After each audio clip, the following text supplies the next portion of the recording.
Good evening, good early evening, and happy April Fool's Day. And it's nice to see you all here.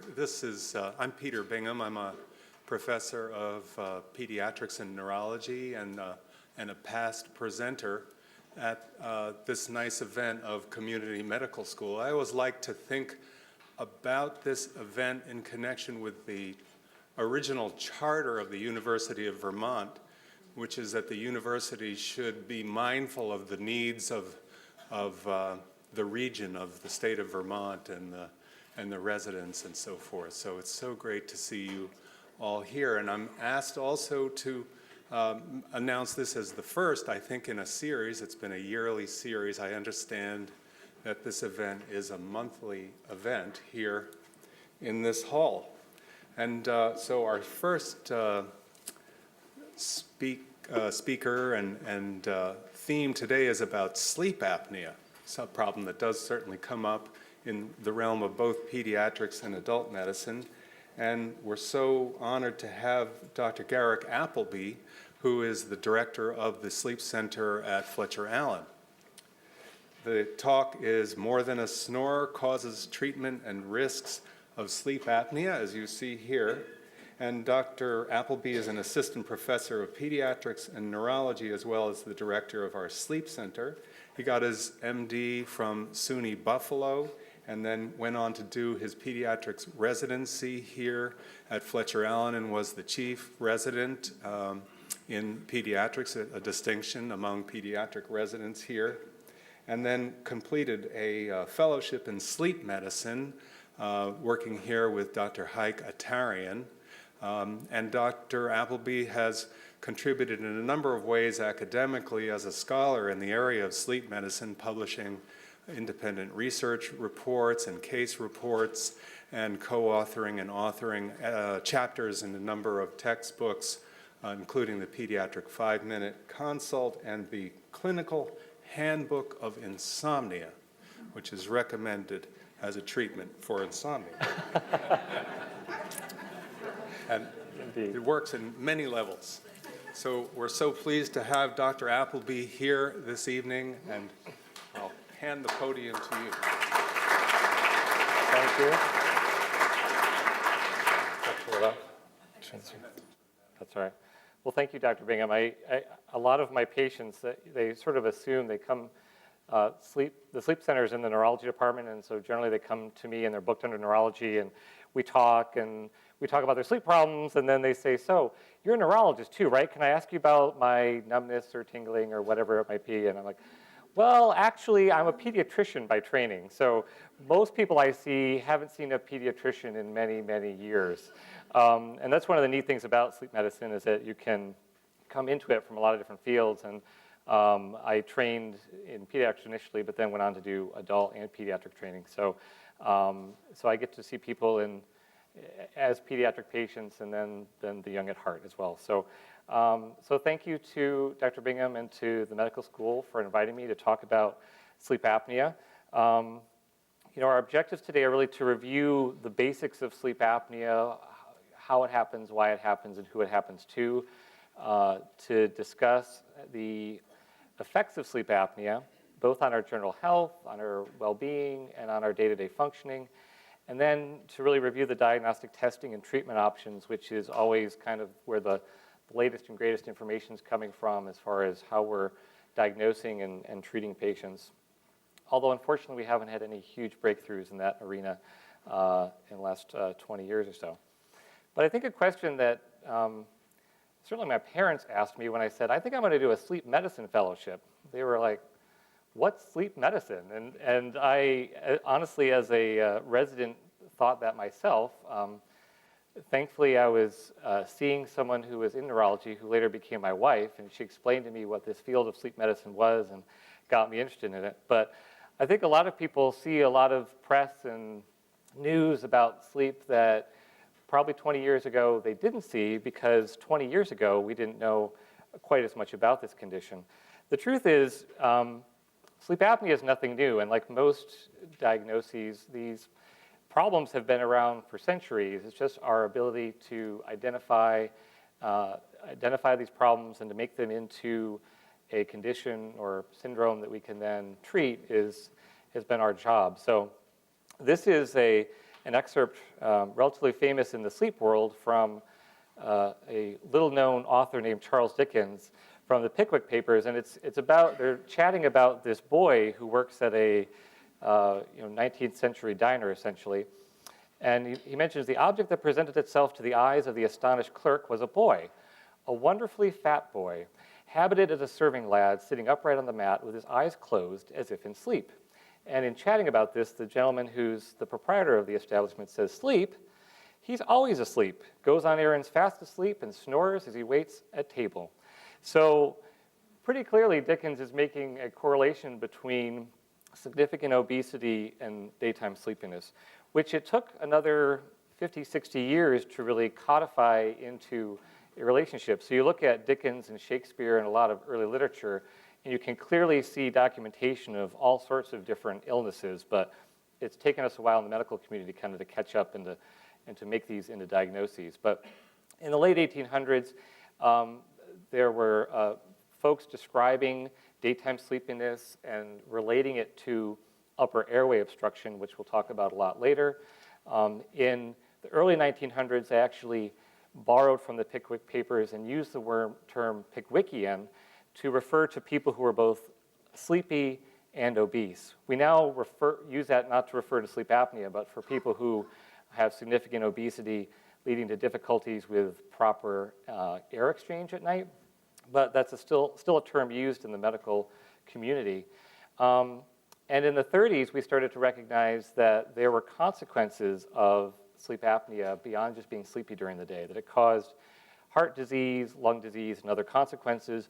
But really, it wasn't until not that long ago, in the late 70s, that Guilleminot and Lugaressi, who were sort of some of the godfathers of early sleep medicine, outlined really the essential clinical framework of the disorder. So that's, if you think about it, in the course of medical history, that's not very long to have outlined a disorder specifically. And it wasn't until the early 80s that we were able to introduce and utilize nasal CPAP therapy. So up until that point, it wasn't a very easy thing to treat, and therefore its diagnosis was not as useful, essentially, because we couldn't treat it as well. So I think where we're at now is we have a lot more medical knowledge about what we're treating. There's more clinical knowledge, and a lot more people are being trained in residencies and medical training to identify and think about sleep apnea as a contributor to a number of other health problems.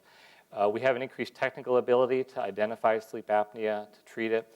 But unfortunately, we also are looking at a population that's at an increasing risk for sleep apnea. So if you look at CDC statistics showing obesity rates over the past 40 years, essentially, you see a significant increase in the rates of obesity among all age groups, and this is also reflected in the pediatric age group.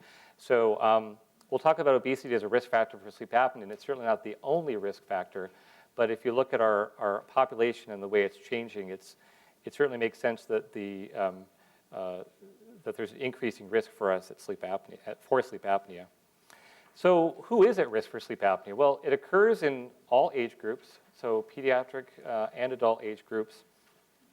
And when you look at the actual incidence prevalence data, it's a little bit confusing, as most data is. But there's been random samplings looking at people who had indexes, apnea hypopnea indexes, which I'll define for you later, basically showing that folks had breathing problems greater than 5 times an hour or greater, and that about 99% of women and 25% of men met that criteria when looking at sleep studies. Just having an apnea hypopnea being abnormal is not the whole picture, though. We also evaluate people for whether they're having symptoms related to those issues. And for people who had symptoms and also had trouble breathing, that was about 2% of women and 4% of men. So you can throw a number of numbers out there, but I think most people would accept between 5% and 8% of adult men, about 2 to 4% of adult women have obstructive sleep apnea as prevalence data. The incidence of sleep apnea in children is not insignificant as well. about 1 to 3% of children have the disorder, more so in early childhood related to adenoid and tonsils being enlarged.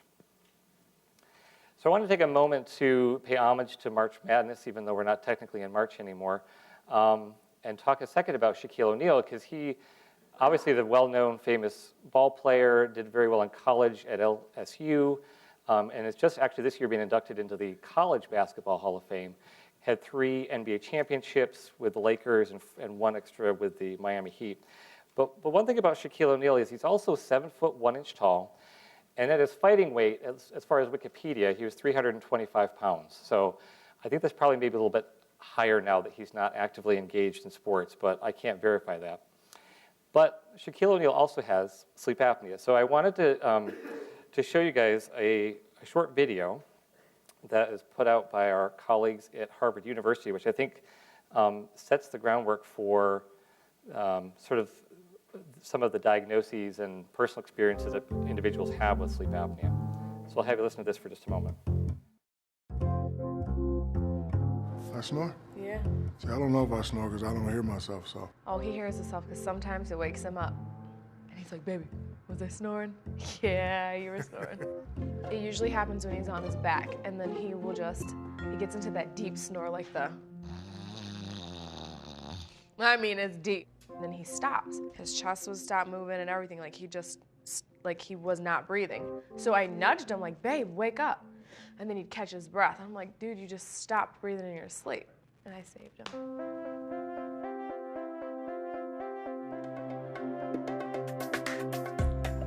Pam's a registered polysomnographic technician. Poly what? Polysomnographic means sleep study. She'll be the one putting the electrodes in. Sleep apnea actually is a pretty common condition, which is most likely underdiagnosed and underevaluated because many people don't realize that they have it. Well, every time I stop breathing, she, the next morning, yeah, sleep apnea. Yeah, sleep apnea. And I'm like, what is sleep apnea?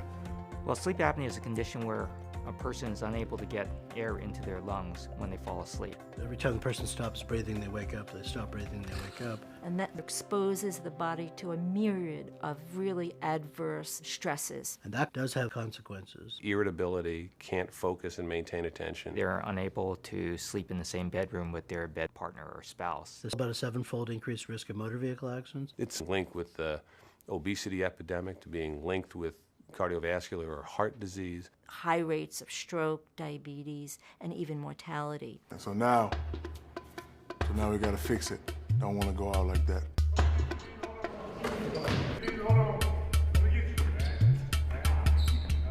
So, Shaq, one of the things that we talked I'm meeting with the sleep doctor, my main man, Dr. C. He said he wanted me to be part of his sleep study. We arranged for an overnight recording in which we could actually find out whether Mr. O'Neal has sleep apnea. So tonight, electrodes on the head, and they're going to study the brain waves. Hopefully my REMs and my non-REMs. See, I read that, my rapid eye movements. Oh, and the end is the what? Non-rapid eye movement. So, hopefully I don't have it, but if I do have it, I know I'm working with the best people to, get it cured. You all ready to go to sleep? Yes, sir. Okay, good luck with everything. We'll be here monitoring. So the evaluation of sleep apnea is a test while they're asleep. And every second of the study will be looked at, and then the physician will interpret it and make a conclusion. To cut to the chase, you have moderate sleep apnea here. Obstructive sleep apnea is a chronic condition which is eminently treatable. All right, so you said there's mask, the mouthpiece, and surgery. Correct. The treatment of choice as of today for sleep apnea is to go ahead with nasal CPAP, the mask. And is this forever treatment or just a 6-week thing? We generally regard this as lifelong treatment. Getting a mask to fit effectively is often a cardinal part of effective treatment. You have a mask here that I can look at? If a person is able to use the CPAP device, it works almost 100% of the time. Oh yeah, this is pretty good. This is nice, I like it. Can I wear it to the club? Yeah, absolutely. Oh, this is nice. Okay, I like good. it. I'll do it. Since I've met with Dr. C and, You know, I've been getting at least 7, 8, 9 hours of sleep a day. Feel good.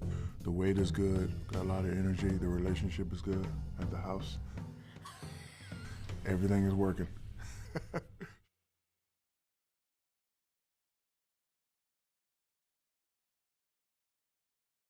All right, so as a postscript to that, I would like to say that we would think that we could treat Shaq as effectively, hopefully, here at the University of Vermont, but for some reason Harvard got him to do it, so I'm not sure why that is, but I think he gives, you know,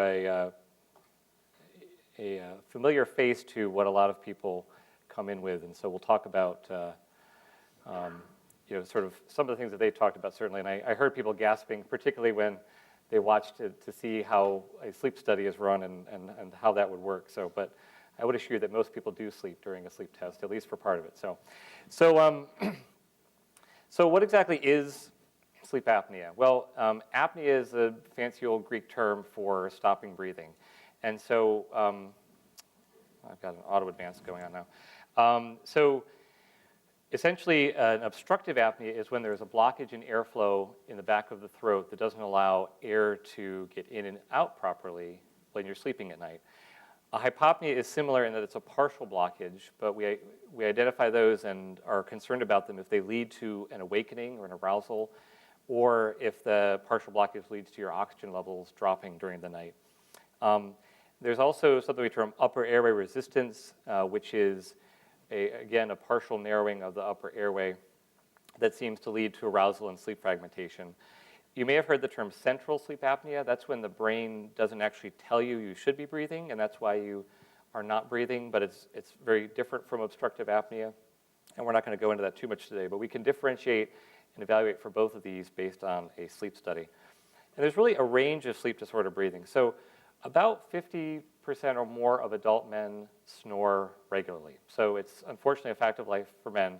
Quite a number of women do too, but I won't throw the statistic out there. But you know, there's sort of a spectrum of upper airway obstruction or relaxation. So when everybody falls asleep, all the muscles in your body relax. And the ones in the back of the airway, and there's a whole lot of them. If you think about this tube that we have in our neck, we've got to talk, we have to eat, we have to swallow and protect our airway and do a whole bunch of different functions through this one space. There's a lot of different muscles which control that. And all those muscles relax during sleep as well. And it's the relaxation of these muscles and the reduction of the airway size that tends to lead to snoring. But as that obstruction becomes more complete or significant, you start to get in the spectrum of sleep apnea. So certainly all people that snore don't have sleep apnea, but it's one of the hallmark symptoms we're asking about because it's kind of the first step on the road potentially to sleep apnea. So when we're evaluating someone, we're looking at how frequently they're having obstructive events. So, excuse me. So we look carefully for what's called the Apnea Hypopnea Index, or AHI, and that's the total number of apnea events and hypopnea events that we witness on a sleep study per hour of sleep. And so when you heard Shaq being diagnosed with moderate sleep apnea, that's what they were basing that terminology on. If you have what we call obstructive sleep apnea syndrome, you have an apnea hypopnea index of 5 or greater, and you also have symptoms that are consistent with sleep disruption or fragmentation related to the sleep apnea. So sleepiness, disrupted sleep at night, or other sleep-related difficulties. So this obstruction occurs generally in the upper airway, but the site of blockage can vary slightly for individual. For some patients, it can be at one spot. Behind the base of the tongue is a very common spot. For others, it can be at multiple spots. So that's why when we're looking at treatment options, the variable spots or points of obstruction vary, and so we try to identify as best we can what treatment would match up with where that point of obstruction would be. So if you look at the back of a normal airway, this is, if you took our head and cut us in half and looked from the side, this is what you might see. So you've got, I'm going to move out here a little bit so I can see better. So you've got the nasal passages here. You've got the roof of the mouth. We call it the hard palate. And attached to that is this flap of skin in the back of the throat we call the soft palate. And if you guys open your mouth and look back there, that makes that McDonald's arch back there, that M with the uvula dangling in the middle, that's the soft palate. This big muscle here is your tongue, and you can see how much space your tongue takes up in your mouth from this diagram. And your tongue is attached to your chin or mandible, the front of your lower jaw. This is the esophagus, the tube that goes to your stomach. This is the trachea, the windpipe that goes to your lungs. And this is the epiglottis, which covers the trachea when we swallow, so you don't get food going down your lungs. So for most people, when the airway is nice and open, and generally when we're awake, the airway is nice and open, which is why we don't have awake apnea, thankfully. But for most people at night, that airway space is nice and open, and you're getting air in and out appropriately. For people who have sleep apnea, they have intermittent blockage, and it can happen at a lot of different places. So as you can see here, this soft palate is sort of elongated, and that helps block airway at that point. You can also have movement backward of the tongue, either related to the backward motion of your lower jaw or just the size of the tongue itself. That can relax back, and that can block the airway. Generally, we thankfully don't have blockage too much further down, or that's other issues. But there's a couple points along here that can cause difficulties breathing through the nose, the mouth, or both, depending on where that point of obstruction are. So I mentioned at the beginning, and often the people talk about obesity as a major risk factor for sleep apnea, which it certainly is, and it's the most common associated sign with apnea. But the anatomy of the upper airway is really the most important thing when we're talking about an individual's risk for sleep apnea. And an important thing to consider is that 1/3 of patients who have sleep apnea are not overweight. That speaks to the narrowness of their airway, the configuration of how close the tongue is to the back wall of their throat, and various other parameters. And when we look at evaluating folks for sleep apnea, neck size is actually a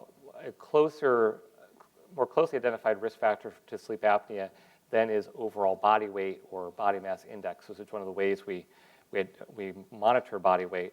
And for gentlemen, a neck size greater than 16.5 inches is actually a more significant risk factor than is obesity, although obesity often leads to that enlarged neck size. And if you guys are checking your shirt sizes right now, 16.5 inches is not that big of a shirt size. So for women, it's about 14.5 inches. So the other risk factors that are important to consider are small or narrow jaws or midface, sort of the upper jaw. If that's all narrowed, that can contribute to a higher risk for apnea.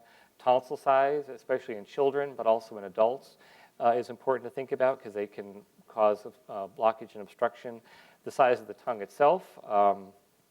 If you have any conditions which may lead to lower average muscle tone, that tends to just put you at a slightly increased risk. Unfortunately, men are at a much higher risk for apnea than are women, and we haven't quite figured out why that is. Men generally definitely have a longer airway than do women, which probably allows for more obstruction along that airway space, and is why we have lower voices in general. But there's a number of other risk factors involved with the male gender as well. Unfortunately, as we age, as with most conditions, there's slightly increased risk as we age for apnea. And smoking, the inflammation that's caused in the upper airway related to smoking can increase your risk for apnea as well. So when we look from the front, because we obviously don't cut everybody's head in half when we're evaluating them in the office, we're trying to look and see what risk factors that patient might have. So this is a tonsil scoring size. So again, we're looking from the front. This is the soft palate that we see from the front with the tongue here. We call these the tonsillar pillars, the tissue on the side of the throat that would hold the tonsils if they were there. If this is the tonsillar tissue here, you can see getting bigger and bigger and bigger. So we try to grade tonsil size. And we also look at scoring how easily you can see in the back of the airway. So in my clinic, I see a lot of patients who have this type of scoring. They open up, you look in there, and you really can't see the back wall of the throat very well. All you see is a big tongue and the hard palate, which you can imagine that if you're air trying to get past this, it's a bit harder to get past this than it would be to get past this. So this is our way of looking on a physical exam to see whether you may have anatomically a slightly higher risk for sleep apnea. So clinically, we're asking a number of different things that help clue us into snoring, or to sleep apnea, excuse me. Snoring, as I mentioned, is one of the first things we ask about. It's a great screening question that primary care offices are usually, hopefully, asking you about. But beyond snoring, as I mentioned, because a lot more people snore than have sleep apnea, we try to get additional symptoms which may clue us in on the diagnosis. So daytime sleepiness is one of the major ones. Sleep apnea causes sleep fragmentation through your period of sleep. So even if you're sleeping 8 hours and you've always slept 8 hours and you feel refreshed, but suddenly you're snoring a lot and you're feeling pretty tired during the day and it's hard getting through a work day without falling asleep or taking naps, things like that, that might be something that would clue us into a more significant problem. If people are sleeping well through the night but waking up feeling tired, unrefreshed in the morning, if people have suddenly fragmented sleep, they've slept well for years, but now they're waking up quite frequently and are not sure why, that can be a signal. And as Shaq's wife, I think, demonstrated well for us, bed partners are an important part of our history. That's where being a pediatrician and a sleep doctor are very similar. We often need help from somebody else in the household to figure out what's going on. So, often bed partners are the ones that make the diagnosis for us. They come in and say, hey, my husband, wife, partner is snoring, stopping breathing, gasping, I can't sleep, I'm worried about them. Those are the kind of people who make our job easy.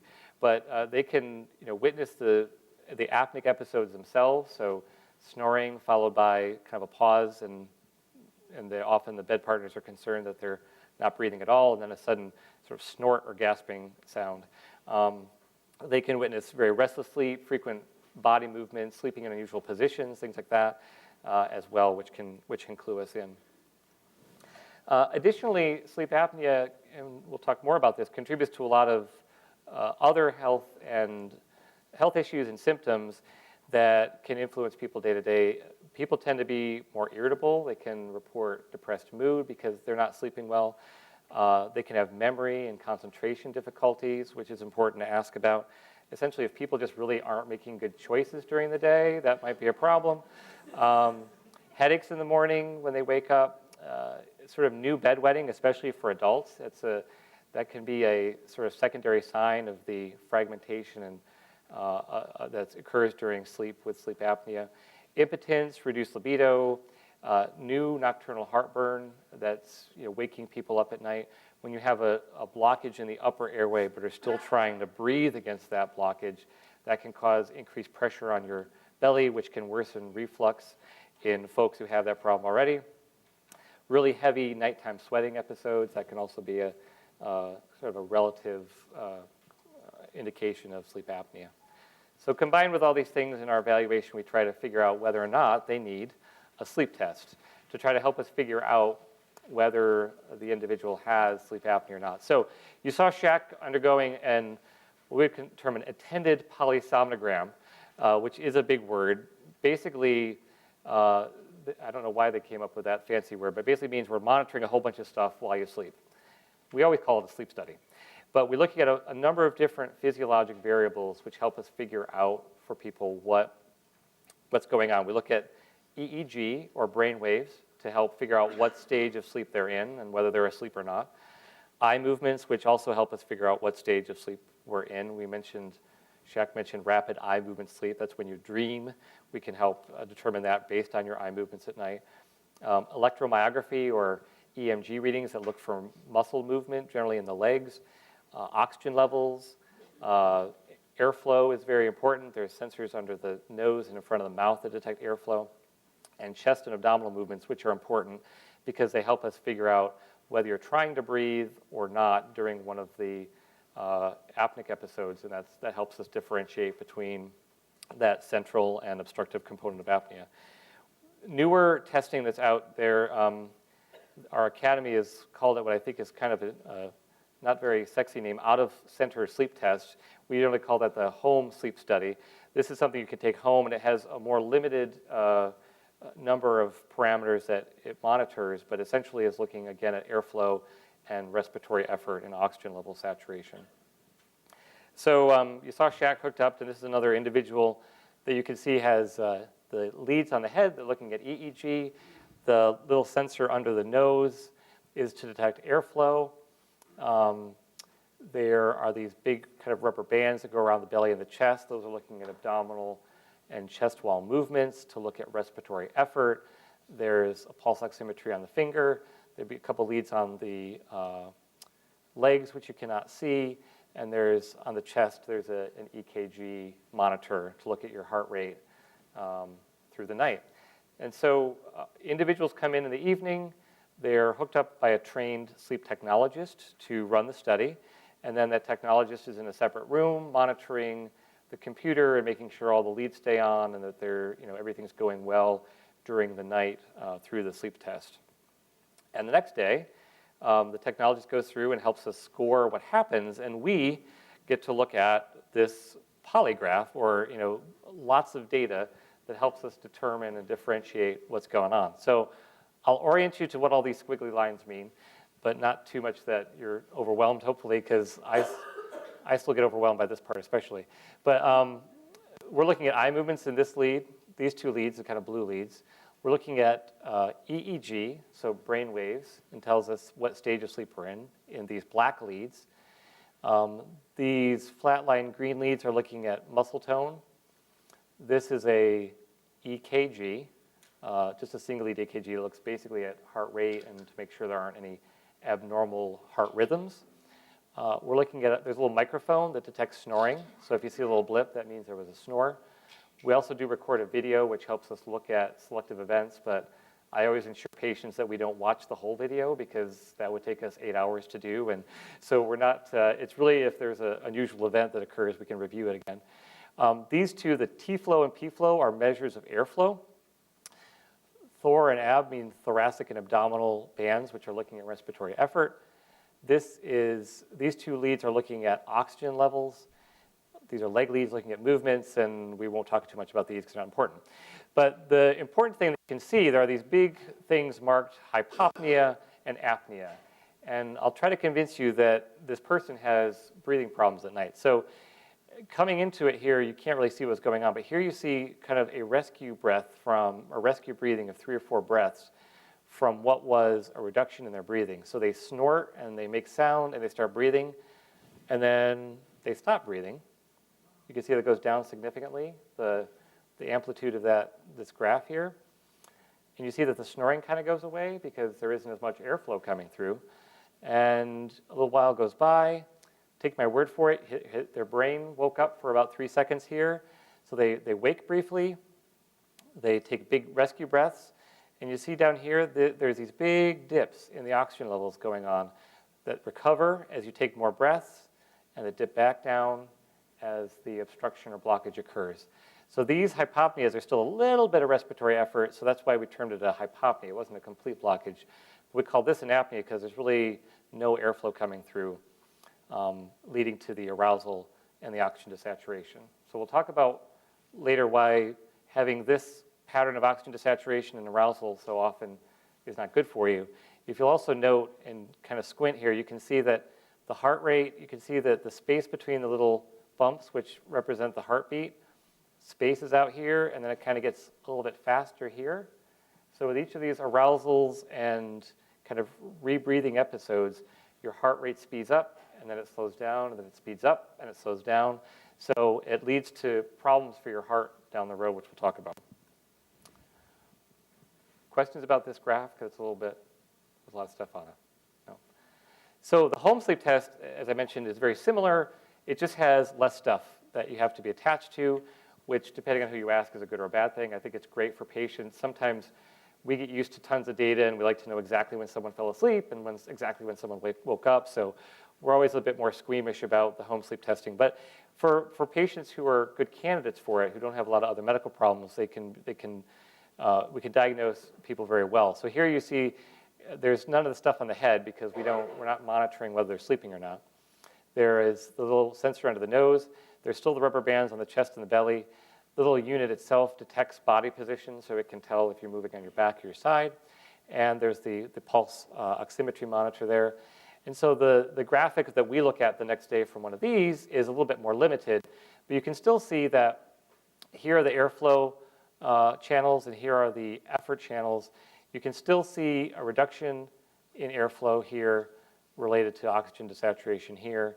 So, and also lack of snoring, which kind of is a, potentially a secondary marker of decreased airflow in apnea. So we can go through and score one of these types of studies very similarly and get pretty reasonable data, again, depending on the patient and the patient population about whether they have sleep apnea or not. So we basically go through and all those little marked events that you saw, we add up, and then we divide by the number of hours that that patient slept for when we're talking about an attended sleep study, or by the number of recording hours if we're talking about a home sleep test. And we come up with this apnea hypopnea index, which we already mentioned. So an apnea index less than 5 is considered normal. So everybody can have an occasional pause in breathing here or there. We won't penalize you. But if it's between 5 and 15 times an hour on average, that's mild. 15 to 30 is moderate. And greater than 30 is severe. So that's when you're getting a sleep report back and you're sort of in one of these categories. That's what we're basing it on. So, the consequences of sleep apnea are myriad, as I said in the video. There are many different consequences, and I think, day to day we're learning more and more about the consequences. Certainly, it causes daytime fatigue and drowsiness. That's one of the major symptoms and hallmarks of sleep apnea. But that's very important because daytime fatigue and drowsiness can lead to a lot of important consequences for your daytime functioning, for your work performance, for your ability to drive a car. And I often say in sleep clinic, the only deadly sleep disorder is falling asleep behind the wheel, because generally that's true. So you really, there can be significant health and health impacts from sleep apnea and the fatigue related to that. So we try to be advocates of people looking at sleepiness not as a marker of laziness or poor performance, but as a real health problem. Even though historically, as a society, we often think of sleepiness kind of as a joke potentially, which it certainly can be funny depending on the situation. But if it's chronic and debilitating, it's certainly not funny to the individual who is dealing with the problem. Difficulties with managing diabetes. So sleep apnea doesn't necessarily cause diabetes, but if you have diabetes and you have sleep apnea, the management of that diabetes can be significantly complicated by the presence of sleep apnea. Arrhythmias can, if you have particular arrhythmias, atrial fibrillation being the one that we know the most about. If you have this arrhythmia and you have sleep apnea and it's untreated, your risk for being in that arrhythmia or abnormal heart rhythm is quite a bit higher than if you didn't treat it. I mentioned headache, lung problems, memory loss and difficulties, things like that. But one of the really big health risks that's kind of spread out here has been a link to high blood pressure, heart attack, and stroke. So there's a significant increase in the sleep apnea population of having your risk for these conditions go up about twofold the general population, which is a significant risk factor. And studies that have just looked at snoring and sleepiness, where you're not even accurately identifying whether you have sleep apnea or not, but large population studies show mortality rates about 2 to 3 times higher the population that did not have snoring and daytime sleepiness. So again, these are just kind of symptoms of sleep apnea. These patients weren't actually diagnosed with it, but if you look at causes of morbidity and mortality, unfortunately, sleep apnea is a pretty significant risk factor for both of those.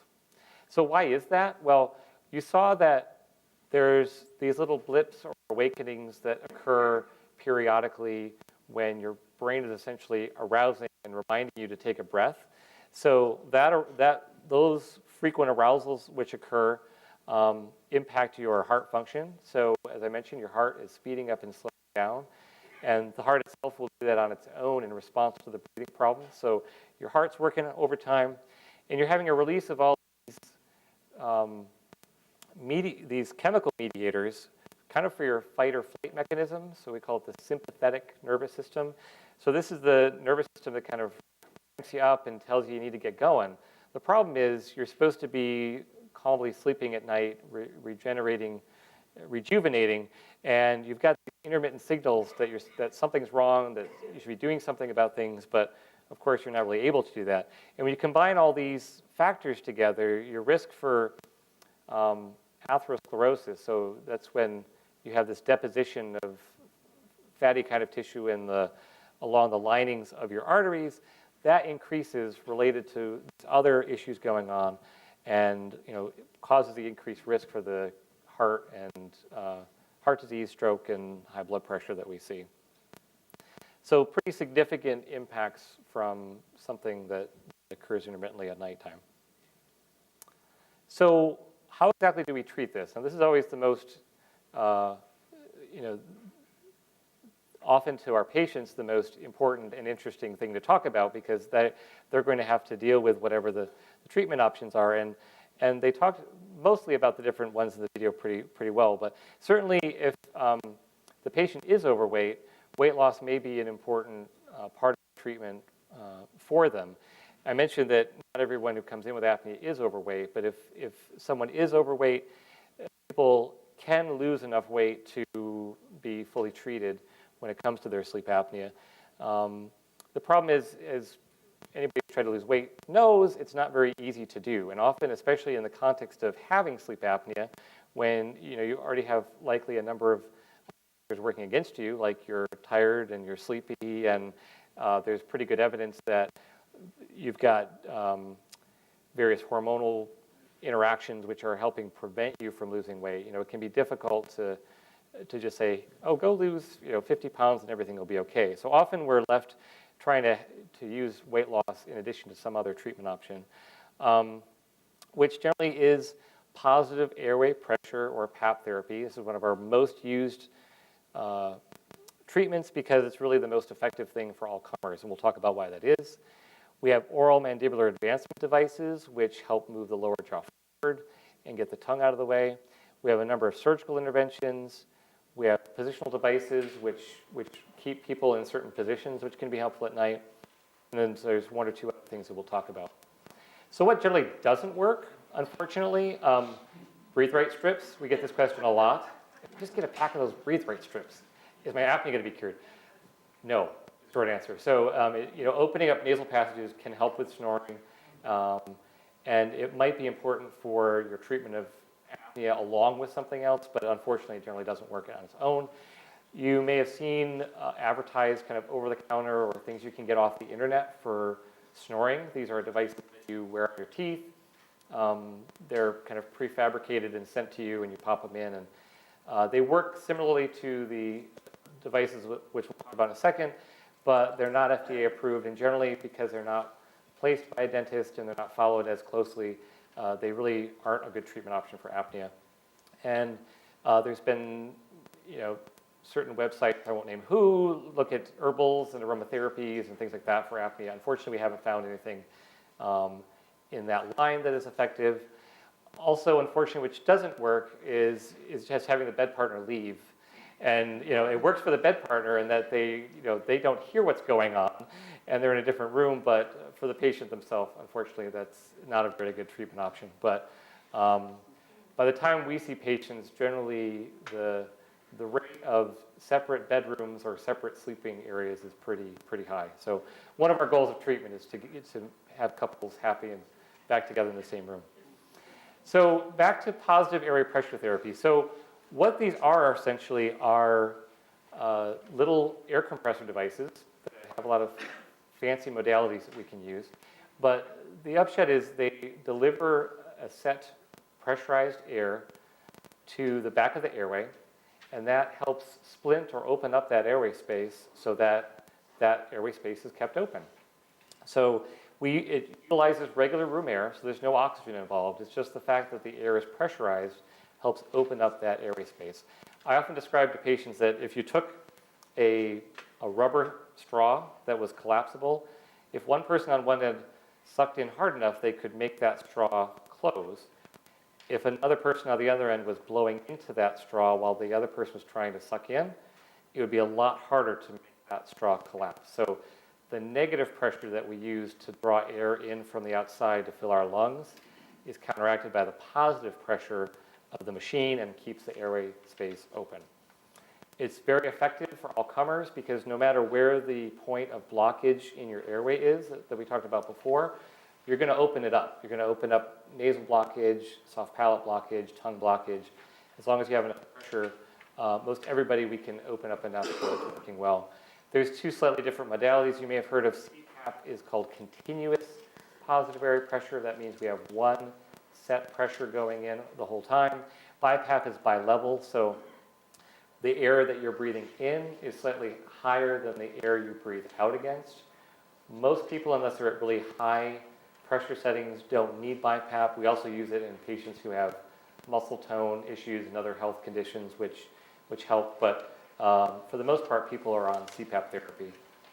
This is just a diagram of how CPAP works. So again, you've got the pressure coming in, the mask, from the machine, and that pressure is delivered to the back of the airway space, and it keeps that space open. So I brought with me, this is, often people say, how big is it? So this is a CPAP machine. They're pretty small. They almost look like an alarm clock. This is a humidifier device that's actually attaches to the machine. So these guys click together. And the humidifier keeps the air moist so that people tolerate the air coming in through the night. And then there's a tubing, which is variable lengths, but this is a typical CPAP tube, which would then go from the machine to a mask that you wear at night. Now the mask fit, as they mentioned in the video, is a very important part of treatment. There's a whole bunch of different kinds of masks out there, and we utilize different kinds depending on the patient, both from a comfort standpoint and when we evaluate someone with a sleep study looking at what pressure needs they might have, we try to look at whether they're having mouth breathing issues and nasal breathing issues, and we can hopefully help fit people with the mask that's the most comfortable for them. But in follow-up and treatment, generally, getting the right mask fit and the most comfortable mask is really important as far as long-term treatment with CPAP therapy. I mentioned humidity. We also have variable pressure setting options, which can be helpful. We've got these potentially scary-looking chin straps, which can help hold the chin closed if you tend to be a mouth breather and there's air escaping out of your mouth at night. But there's all sorts of different things that we try to utilize to help people be as comfortable as possible with the use of the CPAP therapy. And we like to try to pride ourselves in making happy, healthy homes with people using CPAP. And you may be surprised at the number of couples that we treat in the sleep center. So I still have yet to patent a his and her machine that has two sides to one machine, but it's my next great idea, which hopefully I'll make millions from, but I doubt it. So, most people say, oh my gosh, I can never sleep with that thing on. But if you talk to people who use them and approach them with an open mind, I think that's where the 80 to 90% do well statistic comes from, that once they use it, they realize that they get used to it pretty quickly. I think anything that's new takes a little bit of time, but once they're sleeping a lot better and feeling a lot more awake and alert during the day, it ends up, for most people, being a really good treatment option. Oral appliances are worn on the teeth, and the idea behind them is to draw the lower jaw forward so that you get the tongue out of the way of the airway space. And here's a diagram of that. Again, looking from the side, you've got your teeth here with the appliance on it, and the appliance holding that lower jaw in place, drawing the tongue forward to keep the tongue from blocking the back of the airway passage.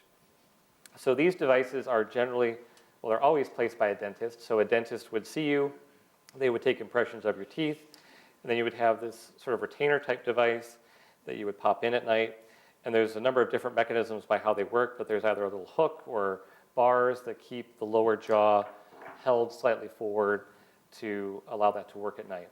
Jaw pain, temporomandibular jaw, TMJ issues can be an issue with these devices. And these devices work well more so for people who have apnea that's specific to the tongue falling back, which is not necessarily easily identifiable, but in patients we often see that they have significant apnea on their back when they're sleeping, but not when they're lying on their side. and that's due to gravity kind of helping push the lower jaw back into the airway space. So for those people, if we see on a sleep test that their side sleeping is pretty normal, but when they sleep on their back, they've got more apnea, that might be an indicator to us clinically that one of these oral appliances may be helpful. There's a number of surgical interventions that are performed for treatment of apnea. The most commonly performed one is a UTriple P, as we call it, a uvulopalato-pharyngeoplasty, which is short for they cut a whole bunch of stuff out. And basically, when you look at this, again, back in the airway space at the soft palate, they take out the uvula, that's the uvular part, palate, the palatal part, and some of the pharyngeal portion or back of the airways. They kind of trim up and around that. So before you have this and after you have this. So again, going back to our previous diagrams, if it looks like your soft palate hangs down pretty low and might be a point of movement or blockage, it may potentially be an option for treatment. This is generally a second or third line treatment for us because unfortunately our statistics around this surgery are not the best in that people coming in with apnea, unless they have milder apnea to begin with, often aren't cured by this surgery. So for most people, it's something that they may have tried something else first and we consider it, or we consider it in kind of conjunction with another treatment. The most effective treatment, but a bit more dramatic, is something called maxillomandibular advancement. So the maxilla is your upper jaw, the mandible is your lower jaw. And essentially what this surgery does is it transects your upper and lower jaw and moves everything forward. So for a patient who has a narrowing of the space behind here, if you transect the upper jaw here and the lower jaw here, move it all forward, pin it all back together, you can significantly increase that airway space. So that's why it works well as a surgical option, the problem being the process of the surgery itself. So you have to have orthodontic management involved because your whole bite essentially changes and is being moved. So you have to have orthodontics generally before and after the surgery itself. So it's as a consideration, it's a much more significant surgery, but as a curative option, it's a much more effective surgery.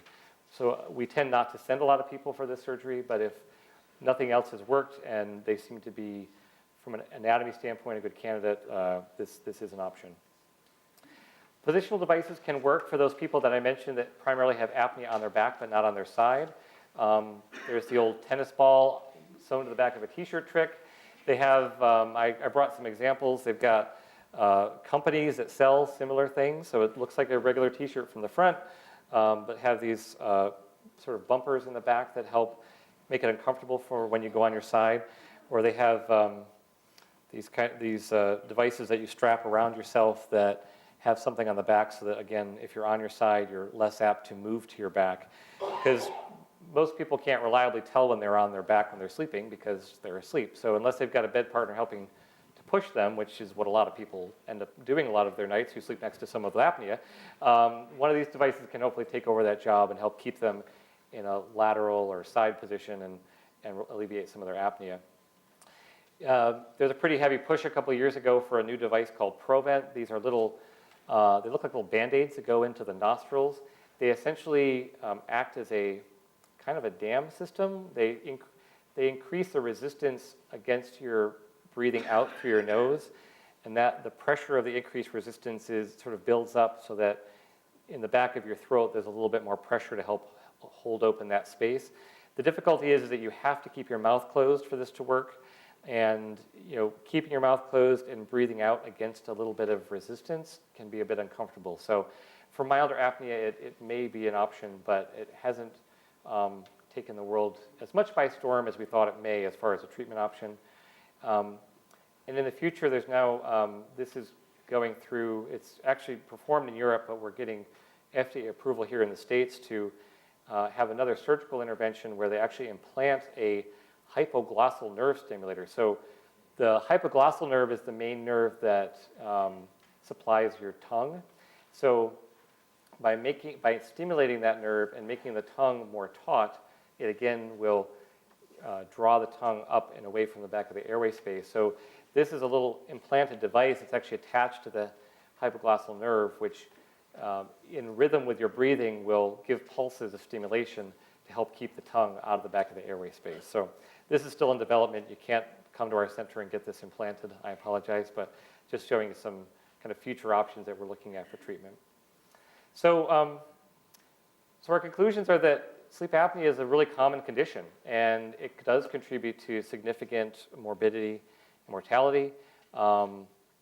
Thankfully, our understanding of and screening for this condition continues to improve, and I think our goal is to make it easier for patients to be diagnosed and to undergo this process with a little bit more ease so that we identify more people who have sleep apnea.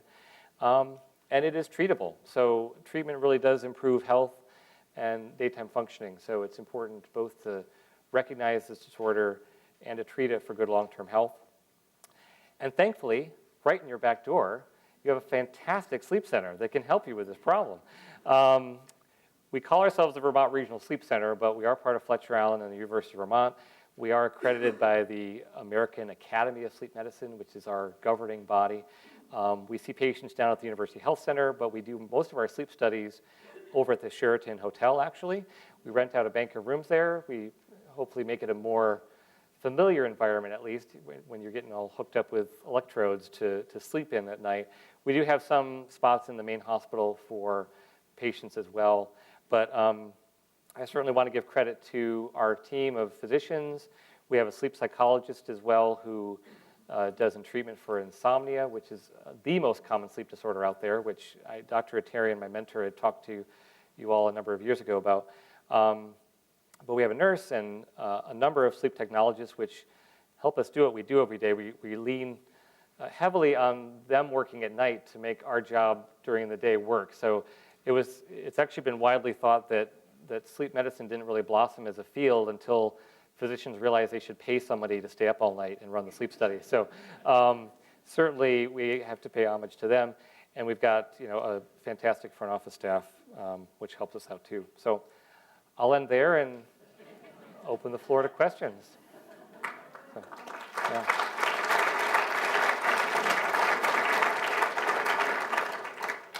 I think you were first up, thanks.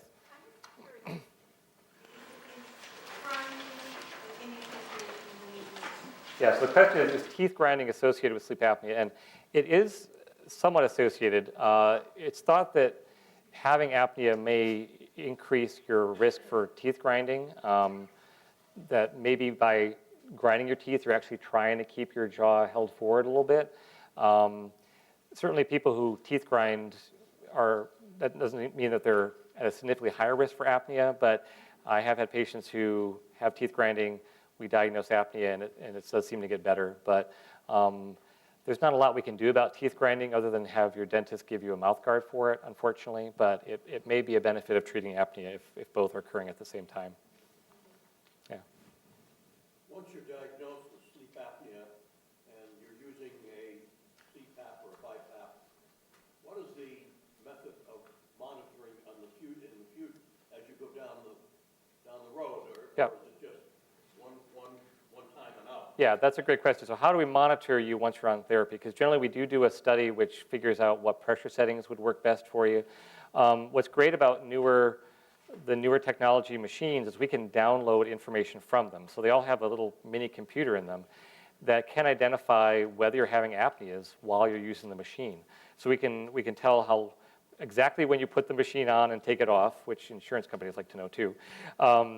But more importantly, we like to know that you're using it, and we can determine whether you're having apneas and how often. So we can follow an apnea-hypopnea index from the machine itself, which is really helpful. So that is, unless there's other complicating issues going on for a patient, that's the main way we do that. So whenever people come into our clinic, we tell them, bring your machine, we download it at their clinic visit, and then we can go over that together and make sure that the pressure is adequate. So this is generally a once a year? Yeah, I generally follow people once a year. There's variable guidelines on that, but some people just say, hey, if you're having symptoms, come back, but most recommend regular follow-up. Yeah. What's the general medical coverage Yeah, the CPAP, yeah. That's always variable. I've sometimes gotten in trouble for saying, oh, it's covered, and of course it's not. But it's generally covered under what's considered a durable medical equipment clause in your insurance policy. So that includes crutches and canes and CPAP machines. So in my experience, it's in the major insurance carriers around here, it's about a 80% coverage. It would be obviously individual for different people, and the way deductibles are going, a lot of that unfortunately might be out of pocket, but that's sort of the general coverage. So once we identify apnea, most every insurance company would pay something for it. They would cover it because CPAP is still the preferred method of treatment. So the other modalities we talk about are a little bit more variable as far as insurance coverage, but since CPAP is still the gold standard for treatment, that's generally covered. Yeah. How long does it usually take people to fall asleep with all that equipment on them? That's a good question. That's variable, but for most people who have sleep apnea and have sleepiness as a complaint, they don't take too long. I think that we're ourselves continuously surprised on how well people sleep during sleep studies. I mean, we're looking for during at least 4 to 6 hours of sleep, and probably 6 to 7 hours is the average. But people definitely don't get their best night's sleep at a sleep study. I'm not going to say they would, but it's rare that we get no data out of a sleep test. So, yeah. Sleep apnea and insomnia, are those two separate issues? Are sleep apnea and insomnia separate? Yes and no. So people can definitely have insomnia, especially difficulty falling asleep. That's generally not, you can't necessarily blame sleep apnea for that because apnea only starts happening once you fall asleep.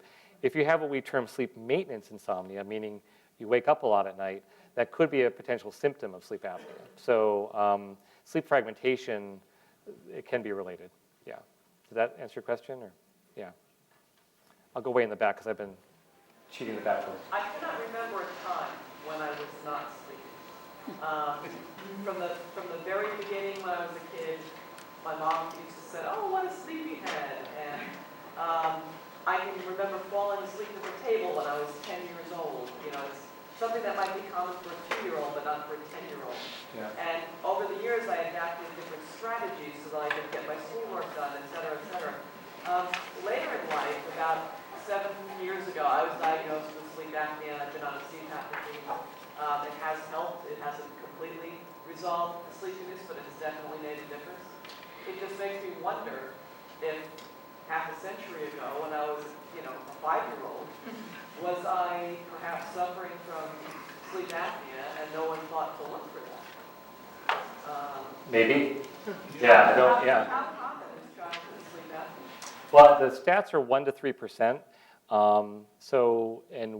That's probably unfortunately increasing with our, increasing childhood obesity rates. But I have a soft spot being a pediatrician, and I see all the kids at our sleep center. So yeah, I mean, there's a lot of children out there with it. So I think it's again the knowledge and awareness of it as a pediatric problem is really, it's even more recent than the 1970s. It's not really since really the last 10 years. I think pediatricians have been starting to talk about this as a big issue. So. Unfortunately, you may be right, but yeah, that's why we're hopefully getting the word out and getting people to think about it and screen on it at the primary care level. So, yeah. The tab that goes in that machine when you bring that to your office, does that show just only when you are breathing, or can it tell the depth of REM sleep? Can it tell that you're really sleeping or you're breathing? You're talking about, for everybody else, there's a little card. It's like a, I'm not a technophile, but it's like the card that you have in your camera, essentially, that clicks into the back of the machine that records the information that we can download. That records really only breathing. You can't record sleep, because then you'd have to have the stuff on your head. So, yeah, it's really only breathing, but. As far as that sleep study goes, I think it's up to each individual person has a different reaction to that. To me, it was the most uncomfortable night of my life. Yeah, I'm sorry. That happens. Yeah, I wasn't saying that everybody loves it, certainly, but That study, I mean, I walked out of there, I knew that just from that study, I was going to be declared, have an apnea. yeah. Well, yeah. I just laid there all night long, and just inhaled and exhaled. Yeah. And it was such an uncomfortable thing, I couldn't move. Yeah. Yeah, well, you can move, but I certainly don't feel like you can. And I think that, yeah, it's definitely an unusual night's sleep. So I can't endorse it as, a great sleep aid, certainly, but thankfully it does pretty well at diagnosing people. So, yeah. Read or listen to a podcast while the sleep study was going on, if that helps you? Oh, yeah, I mean, we have people bring, devices that help them fall asleep, or, we like to, once you're falling asleep, we don't want other devices necessarily hanging off you or things like that, because it can get in the way of the other wires and things that you're attached to. But we try to make, if you have a habit that you generally stick to, then we try to facilitate that in the sleep study. Yeah. Is sleep apnea in kids treated the same with a machine for kids? Yeah, good question. So in children, if between sort of 2 and 6 years of age, that's when you're at your greatest risk for your adenoids and tonsils being really large. So our rates for surgical intervention, taking out the tonsils and adenoids, is much, much higher in that age range. And if they have large tonsils and sleep apnea, that's about 95% curative, so it's kind of a nice way to treat. Older kids who have obesity, kids who have other conditions which contribute to sleep apnea, those children we do use CPAP therapy for. So depending on the age, we use it. I think my youngest patient is 5 years old that's on CPAP therapy at the moment, so we do use it. Well, for children, we generally we're monitoring them a bit more closely because they're kind of a moving target in regard to their airway. So their airway is growing a lot more than an adult's would. So we're evaluating their level of apnea much more closely than we would an adult with kind of serial sleep studies. And so it depends on the patient and what their underlying risk factor is. For some kids, just growing and getting a bigger airway cures the problem. In other kids, it is a kind of a long-term issue for them. So, yeah. Way in the back? Yes, I'm not a plan or anything, but I am a patient of Dr. Appleby's, and I can tell you that they're really nice and funny there, and the Sheraton people, the overnight staff on the studies, I've done a couple of them, are great, and I'm at the opposite end of the spectrum. I had no trouble going to sleep, and I enjoyed having the opportunity to lie in bed and read a book for a little bit, which doesn't happen in my house so much. Thank you for that. Yeah, but I was wondering if we could talk a little bit about the alternative treatments and the effectiveness. For example, learning to play the didgeridoo. Ah, yes. You've been doing your reading. So, they've looked at trying to do some sort of upper airway muscle training. The thought being is if you lift weights, you can get big biceps. If you somehow train the, upper airway muscles, can you get nice taut airway muscles that won't be as floppy and not collapse as much? The most positive study out there was related to the didgeridoo, because it's, for those of you who don't know, it's this long sort of stick-like instrument that you use cylindrical breathing, cyclical breathing. I'm blanking on the exact term. Pardon?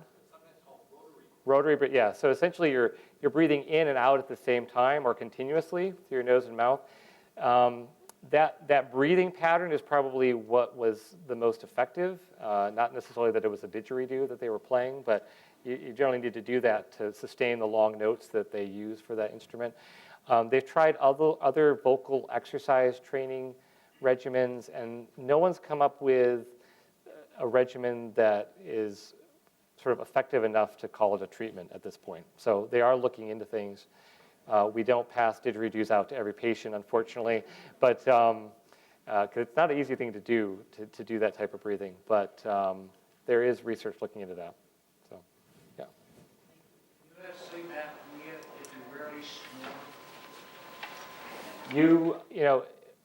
You can have apnea if you don't snore, especially if you've had surgery. So a lot of people come in and they have their they snored for years, and they had their uvula taken off in the ear, nose, and throat doctor's office, it's not as significant of a surgery as the other one I showed you.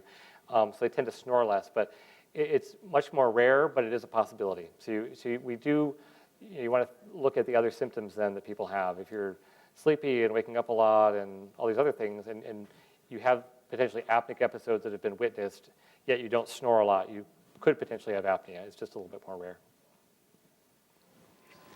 The concept that one measurement for a 600-pound man or a 100-pound man is equally predictive puzzles me. Why does that work?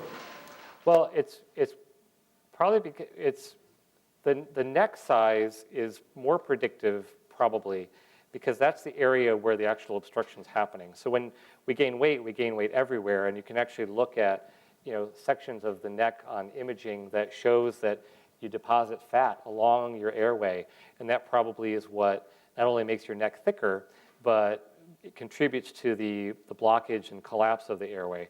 So that's why it's probably more predictive. It's maybe you gain a whole bunch of weight around your middle, and there's all sorts of studies on fat distribution things, but you may gain a whole bunch of weight here, but have a pretty skinny neck, and that might not increase your apnea risk a whole bunch. So that's why we think the neck measurement is actually more predictive than overall body weight. Does that make sense? I could still think it would be more of a ratio. It would show more on the 600-pound man compared to his regular weight, or in relation to his regular weight. Well, it probably would in reality, but let's say you had two 300-pound guys. If one has an 18-inch neck and one has a 16-inch neck, the 18-inch neck is probably going to have a higher risk. Does that make sense? Yeah. So. Can you talk a little bit more sort of about evaluation for surgery, particularly in UBPPP? No one, I think in my case, no one did what I would consider an evaluation of a physical evaluation of the airway, my airway. Yeah. And I know that I have an elongated uvula. Yeah. I've had it all my life. So I have an exaggerated gag reflex as well. Yeah. So I'm wondering if in a case like that, maybe that particular surgical procedure might be more effective. Yeah, it might depend on your baseline amount of apnea. If people come in and you're on the sort of severe end of the spectrum, we're less apt to probably even go into the details of that surgery because we know that walking in the door, only about half of those patients are going to benefit from the surgery. So you only have a kind of a 50-50 chance of it benefiting you. And of those patients that do benefit, the reduction in their apnea index is about half of what it's at. So if you walk in the door and your apnea index is 50, and you walk out and it's 25, you still have moderate apnea. So, depending probably on, generally I would hope that somebody had looked at your airway. They should have. But as far as going down the path of the different surgical interventions, that may have been influenced by what was seen on testing and such. And the results that you're citing, is that irrespective of the physical exam of the upper airway, that you find that poor result regardless? Well, that is taking all comers, and some of that data does take into account the physical exam. And I frequently send people to my ear, nose, and throat colleagues who would actually do the surgery. I think generally, though, because it's not, even our ear, nose, and throat colleagues here are very good about not pushing people towards surgery because they know of the limited effectiveness of it. So. What do you generally recommend for non-apneic benign snoring, especially since there's no insurance coverage for treatment? Right. Snoring is in some ways harder to treat than apnea because, like you say, there's nothing we can easily give you to do that. So there's a few different things that can help. Refrain from alcohol close to bedtime. So if people have a nightcap that makes muscles looser, that increases snoring risk. Try to sleep on your side if you can, because again, some people snore more on their back. These oral devices that are offline or even the ones that are made by a dentist, they can be effective. Trying to improve your nasal airway. So if you tend to be stuffy and congested and don't breathe well through your nose, if you improve that, so that gets back to the breathe right strips, or if you're significantly congested, sometimes doing some kind of treatment through your primary care doc for nasal congestion can be indicated. And and losing weight if you're overweight. I mean, those are probably the kind of 5 main things that we could offer people as far as a snoring. I also mentioned that they do some less extensive surgeries for snoring, so they can take off the uvula, or there's some devices they implant in the soft palate, basically making it more stiff so that it doesn't move around as much.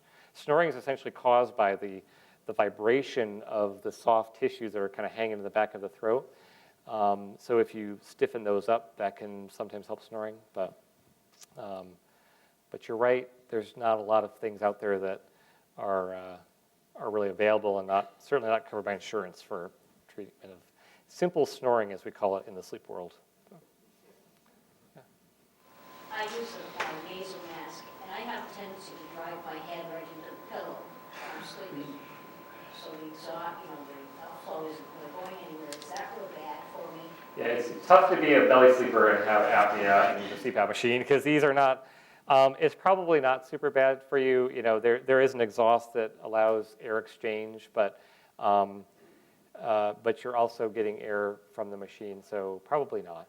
You probably would have noticed if it's a significant problem by now, I think. That's kind of your house, yeah. I would imagine you're probably okay. Yeah. Drugs that make it worse are commonly taken ones might help with benzodiazepines. Yeah. There are medicines that could make it worse, and a benzodiazepine might be one of them, because that's actually can be a muscle relaxant. So any medication that's a muscle relaxant could potentially worsen apnea slightly. They've looked at a lot of different medications to see if it made apnea better, and we've not come up with anything that works, because that would be the holy grail, is to take a pill versus using CPAP, but nothing's really been found, unfortunately. If you do treat sleep apnea with weight loss recommendations, if you think that might be successful, how likely is that to be successful?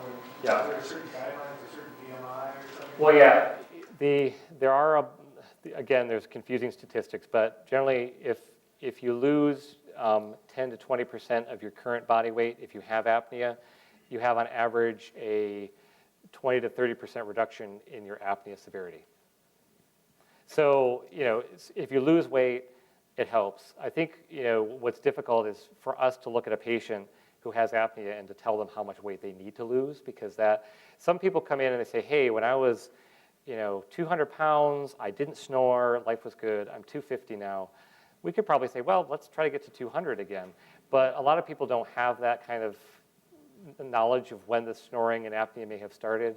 So that's, unfortunately, it's a tough number for us to come up with, but it definitely helps generally. It's not a great answer to your question, but unfortunately, I don't think I have a better one. But yeah. Is it exacerbated at higher altitudes, and is there a link between sleep apnea, for instance, and chain strokes? Well, chain strokes is a little bit more complicated, because that's kind of more along the lines of central apnea, and we tend to have. You can have central apneas be more common when you go to a higher altitude, especially if so if you go to Denver and have kind of a crummy night's sleep, you may have had more central apneas, or we sometimes term it periodic breathing. And that's because you're breathing in more because the partial pressure of oxygen is lower. So you're breathing faster, but when you breathe faster, you breathe out more carbon dioxide, which is the gas we try to get rid of. And carbon dioxide actually is the most important controller of how fast we're breathing. So we're breathing in faster, and we sort of we breathe out too much carbon dioxide, and our brain says, oh, we're good, our carbon dioxide levels are good, we don't need to breathe. So you see a pause in breathing because your brain's telling you don't have to, and then you start up a breathing pattern again. So chain strokes is a pattern that we see in patients who have other generally medical complications. Congestive heart failure is a common one. Stroke is a common one. So those, you wouldn't necessarily have chain strokes by going to higher altitude, and generally apnea there's probably not a significant difference. Obstructive apnea, I should say, but there is a difference in central apnea. But most people, once they have habituated, then that goes away after a bit. Yeah. Just an observation. The condition that UPPP stands for must be one of the longest words in the English and medical dictionary. I think supercalifragilisticexpialidocious still has a beat, but it is, yeah. That's why we call it a UTriple P. A lot easier. Yeah. I've read a couple of studies on sleep apnea and pregnancy, and what I've read is that there's an increased correlation between pregnancy and sleep apnea and hypertension, preterm labor, C-section rates, gestational diabetes. And I'm wondering if there's anything happening at Fletcher in the medical school, or if you have knowledge of this kind of emerging in the OB. Yeah, well, we're definitely aware of it, and it's considered one of our few sleep medicine emergencies. If we identify sleep apnea during a pregnancy, especially if there is significant oxygen desaturation, so those oxygen levels are dropping, that's considered a potential significant risk to the fetus. So those patients we fast track to being evaluated and treated as quickly as possible. When you're pregnant, obviously you're gaining weight for the right reasons, but you're also the fluid amount in your body increases, so your body fluid volume goes up. So that is probably these that may impact because a lot of pregnant women report that they sort of snore a little bit during pregnancy, and they otherwise have never snored. So it's still a relatively rare thing because thankfully, since apnea is so much more rare in young women, that it's not a common thing that we find. But our OB colleagues are very good about screening for it, and if they identify someone at risk, we try to get them seen, evaluated, and treated very quickly so that the risk to the fetus is minimized. But you are correct, there are a lot of associated potential issues related to untreated obstructive apnea during pregnancy. So. Screening that primary care providers normal to do with folks? I hope so. Yeah, I mean, they definitely are, because we're blessed to have a great primary care community that sends us a lot of people. So I think most everyone is screening for this, hopefully at intervals. But yeah. With sleep apnea, do you tend to wake up with a dry mouth? You certainly can, especially if you're a mouth breather, which a lot of people who have apnea are. You can wake up with a dry mouth just because you don't breathe very well through your nose, too. So it's not a specific sign of apnea, but it could definitely be something that people experience when they have apnea. Yeah. What's the ratio of obstructive sleep apnea to central nervous system? Obstructive is much more common. I don't know that I know the rates of central sleep apnea off the top of my head, but way more common than central apnea. Generally, central apnea is related to some other health condition. It's very rare to have somebody who has what we would call idiopathic central apnea, meaning we can't find any other reason why you would have central apnea. So that's very rare. Yeah. How do you handle someone who wakes up in the morning with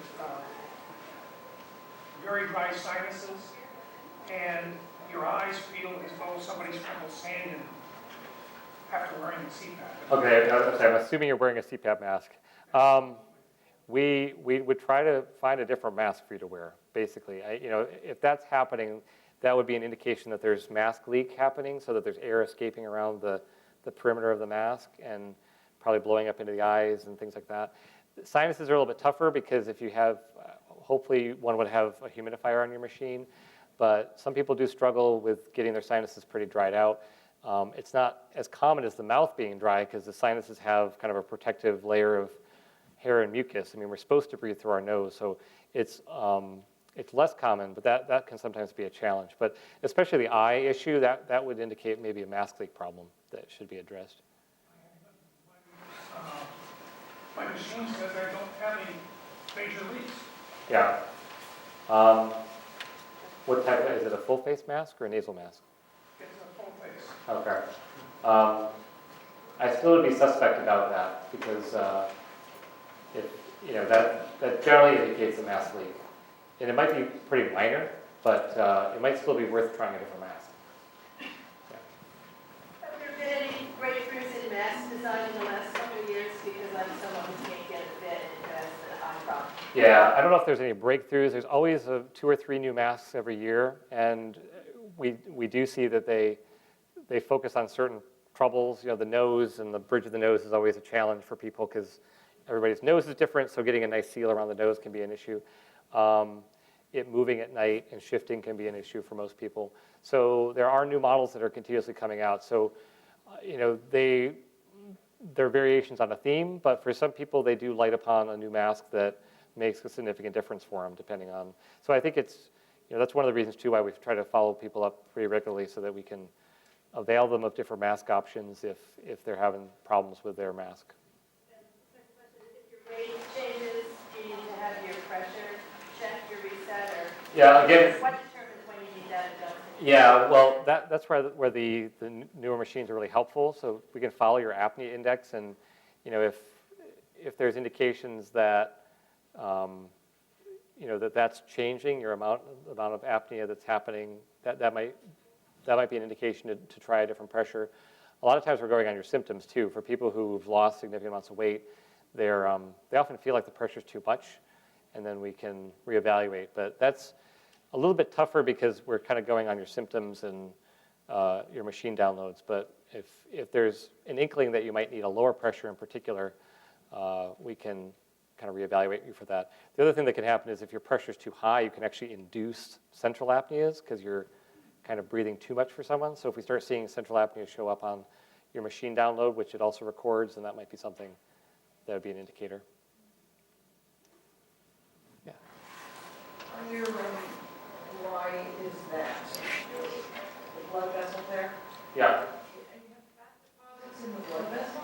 Can you speak to that? It's just a diagram looking at atherosclerosis, which is the process which kind of leads to heart attack and stroke. So you've got a breakdown of the wall. Yeah, so that's really but that's contributed to by these other processes, which seems to be linked to sleep apnea. The apnea doesn't cause that, that's just... The apnea causes the other things which seem to contribute to higher rates of the atherosclerosis.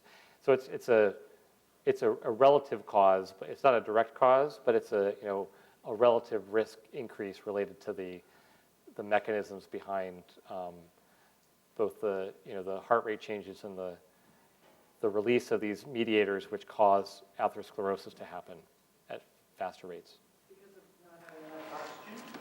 Both your oxygen levels dropping and also the intermittent arousal awakening at night. Causes fat deposits in the blood. Well, it causes the heart rate changes and the release of those mediators, which then can increase your rates of atherosclerosis. Yeah. So that's why we think there's a link between apnea and heart disease. So, yeah. How do you judge whether the elevated sleeping factor of primary sleeping inside, how do you judge the effectiveness of gets you to sleep? Oh yeah, the oral appliances we can either study you depending on the amount of sleep apnea we follow you clinically, and/or we can restudy you to make sure that with the appliance placed that it's effective. So. Oh, the shirt and such. That's really following you clinically. So if you keep it on, and it's always nice to have a bed partner who can corroborate that you're staying on your side. But ideally, we're looking for your symptoms to improve. So you start using it, you're feeling better, you're sleeping well. Depending on the severity of apnea, when you are on your back, we're pretty happy with that. But you're right, there's no other kind of good way to long-term monitor you other than following you clinically and your symptoms.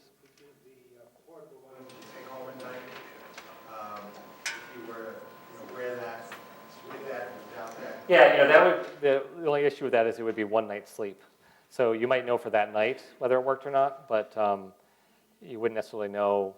We would probably already know from the sleep test that you did or didn't have apnea when you were on your side. Night-to-night variability in the position you were sleeping in wouldn't necessarily be addressed by the one-night home sleep test. You can't get a home sleep test like for a week.